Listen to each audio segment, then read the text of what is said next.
Welcome to stand dictation. Dictation 5 second में शुरू होगा। स्टार्ट। गृह मंत्री अमित शाह ने घुसपैठियों की पहचान करने और उन्हें वापस भेजने के लिए एक अभियान शुरू करने की दिशा में सभी राज्यों के पुलिस महानिदेशकों और केंद्रीय एजेंसियों के प्रमुखों की जो बैठक बुलाई, उससे यही पता चलता है कि वे इस अभियान को लेकर संकल्पबद्ध हैं। वास्तव में ऐसे किसी अभियान की गहन आवश्यकता है। ऐसा कोई अभियान तभी सफल होगा जब उसे पूरे देश में एक साथ शुरू किया जाएगा। यह अच्छी बात है कि पहली बार ऐसा होने जा रहा है। अभी तक अलग अलग राज्यों की पुलिस की ओर से अपने अपने स्तर पर घुसपैठियों के खिलाफ अभियान छेड़ा जाता था।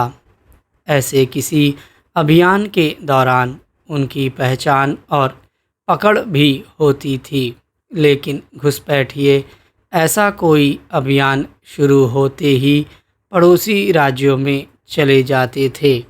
इन स्थितियों में यह आवश्यक है कि पूरे देश में घुसपैठियों के खिलाफ एक साथ अभियान चलाया जाए।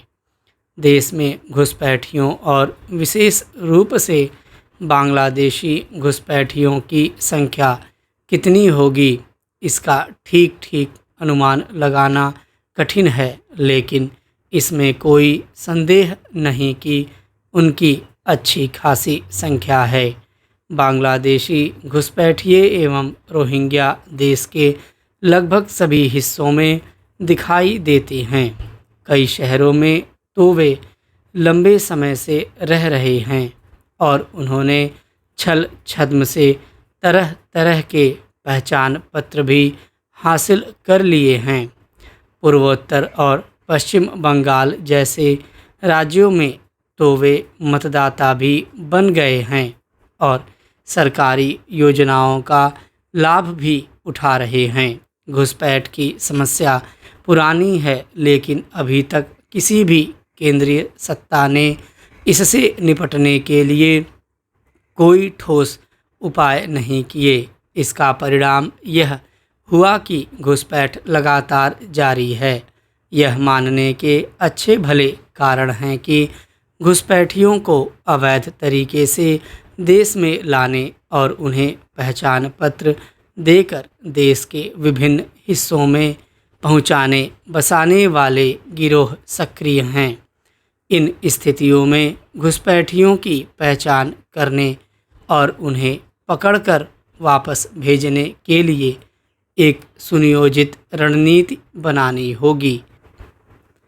इस रणनीति में सभी राज्यों को सक्रिय रूप से सहयोग देना होगा। घुसपैठियों के खिलाफ सख्ती इसलिए आवश्यक है क्योंकि वे केवल देश के संसाधनों पर ही बोझ नहीं बन रहे हैं, बल्कि देश के अनेक सीमावर्ती क्षेत्रों में सामाजिक ताने बाने को भी बदल रहे हैं। कई जगह तो उनकी गतिविधियां राष्ट्रीय सुरक्षा के लिए खतरा पैदा करने का काम कर रही हैं।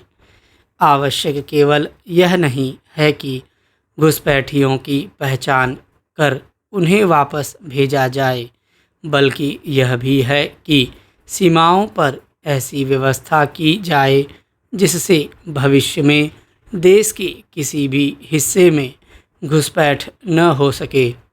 इसके लिए सीमाओं को अभेद्य बनाने का जो कार्य जारी है, उसे और ठोस रूप प्रदान करना होगा। राजधानी के धौला कुआं सबवे में लूटपाट के बाद एक बुजुर्ग की हत्या कर दी गई। वहां रात की बात छोड़िए, दिन में भी कोई सुरक्षा व्यवस्था नहीं होती। ऐसा ही हाल दिल्ली के कई अन्य सबवे का भी है, जहां या तो सुरक्षा व्यवस्था नहीं है या फिर उन्हें बंद कर दिया गया है। ये सबवे प्रशासनिक व्यवस्था व असंवेदनशीलता का जीता जागता उदाहरण हैं। हत्या के 4 दिन बाद भी धौला कुआं सबवे से खून के धब्बे तक साफ नहीं हो सके हैं, जो विभाग की संवेदनहीनता को दर्शाता है। अधिकारियों का सबवे में रोशनी और गार्ड तैनात होने का दावा भी ज़मीनी सच से काफ़ी कोसों दूर है। यह सबवे जनता की सुविधा के लिए बनाए गए थे, ताकि लोग सड़क को पार करने के लिए इनका प्रयोग कर सकें। राजधानी के करीब 82 सबवे हर दिन लाखों लोगों की आवाजाही का जरिया हैं, लेकिन हकीकत यह है कि ये सबवे अब अपराधियों व असामाजिक तत्वों के सुरक्षित ठिकाने बन चुके हैं। कहीं सीसीटीवी कैमरे वर्षों से बंद पड़े हैं, तो कहीं सुरक्षा गार्डों का अता पता ही नहीं है। सैकड़ों सड़कें और पारपथ तभी उपयोगी हैं जब वे सुरक्षित हों। प्रशासन को कागजी दावों से निकलकर यहाँ बुनियादी सुविधाओं का रखरखाव सुनिश्चित करना चाहिए। अमेरिका और ईरान के बीच तनाव का फिर बढ़ना दुखद व शर्मनाक है। ईरान के साथ युद्ध विराम के लिए बनी सहमति पर बढ़ चढ़कर खुशी का इजहार करने वाले राष्ट्रपति डोनाल्ड ट्रंप के निर्देश पर ईरान में कई ठिकानों पर हमले हुए हैं। इसका जवाब ईरान ने भी बहरीन और कुवैत में स्थित अमेरिकी सैन्य ठिकानों पर हमले के साथ दिया है। युद्ध के फिर भड़कने और युद्ध विराम के खत्म होने की आशंका मंडराने लगी है। हालात के बिगड़ने के लिए दोनों पक्ष एक दूसरे को जिम्मेदार ठहरा रहे हैं। दरअसल यह अविश्वास से उपजा संकट है, जिसके तहत समाधान की इच्छा अमेरिका में हाल के वर्षों में तो कभी नहीं दिखी है। अमेरिकी सत्ता प्रतिष्ठान में जैसी दृढ़ता होनी चाहिए, उसका नितांत अभाव हो गया है। दरअसल अमेरिकी प्रशासन ने ही अविश्वास का यह जाल बुना है, जिसमें वह खुद फंसा हुआ है। ट्रंप ने घोर असावधानी में यह ताज़ा धमकी दी है कि अगर अमेरिका ने सैन्य बल का प्रयोग किया तो ईरान का अस्तित्व समाप्त हो जाएगा।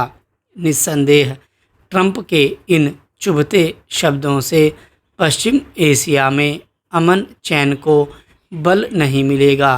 अस्थायी संघर्ष विराम में दरार आ गई है। तनाव बढ़ने के बाद ईरान ने अमेरिका के साथ शांति वार्ता समाप्त करने की धमकी दी है। होर्मुज समुद्री मार्ग के फिर बंद होने का खतरा पैदा हो गया है। ईरान की नाराज़गी से यही लगता है कि तेल संकट में फिर इजाफे के हालात बनेंगे। सहमति पत्र पर हस्ताक्षर होने के बाद होर्मुज में यातायात शुरू हो गया था। अकेले भारत की ओर से 30 से ज़्यादा जहाज़ तेल, गैस, उर्वरक और अन्य सामान लेकर चल पड़े। वैश्विक बाज़ार में कच्चे तेल की कीमत एक समय $100 प्रति बैरल के पार चली गई थी, लेकिन अब भाव वापस $70 प्रति बैरल तक पहुंचने वाले हैं। तेल की गिरती कीमतों से महंगाई की रफ्तार पर भी अंकुश के आसार बन रहे थे, पर अब सुधरते हालात पर सवालिया निशान लग गए हैं। अमेरिका ने ईरानी मिसाइल व ड्रोन भंडारण स्थलों और तटीय राडार ठिकानों पर हमले किए हैं, तो ईरानी नौसेना और एयरोस्पेस बलों ने कुवैत व बहरीन में अमेरिकी सैन्य ठिकानों को निशाना बनाते हुए मिसाइल व ड्रोन से हमला किया है। उधर इजरायल भी हिजबुल्लाह के ठिकानों पर हमले कर रहा है और हिजबुल्लाह भी इजरायल विरोध में कोई कसर नहीं छोड़ रहा है। गौर करने की बात है, अमेरिका और ईरान के बीच युद्ध विराम सहमति बनने के बाद इजरायल हिजबुल्लाह के बीच भी सहमति बनी थी। यह सोचने का विषय है कि सहमतियां अब टिकती क्यों नहीं हैं। दुनिया में यही वह मुकाम है जहां संयुक्त राष्ट्र की कमी महसूस होती है। कभी इस प्रभावी संस्था में इतना नैतिक बल था कि वह तमाम देशों की अनियंत्रित महत्वाकांक्षाओं को काबू में रखती थी। दुर्भाग्य से यह संस्था अब लगभग सामुदायिक भवन जैसी बन गई है, जहां कभी कभी लोग जुटते हैं और चर्चा करते हैं। यह विश्व संस्था लाचार है। डोनाल्ड ट्रंप का अमेरिका अपनी आंतरिक राजनीति से बुरी तरह से संचालित हो रहा है। बताया जा रहा है, ताज़ा सहमति की अमेरिका में भी निंदा हुई है और शायद ट्रंप नए सिरे से सहमति चाहते हैं। दूसरी ओर ईरान ने भी इस सहमति को अपनी जीत की तरह प्रचारित कर दिया। फिर वही अविश्वास से जुड़ा संकट है, जिसके समाधान के लिए एक सक्षम, निष्पक्ष, मानवीय और नैतिक रूप से सबल मध्यस्थ संस्था की ज़रूरत है। इसके बिना दुनिया का काम नहीं चल सकता। स्टॉप।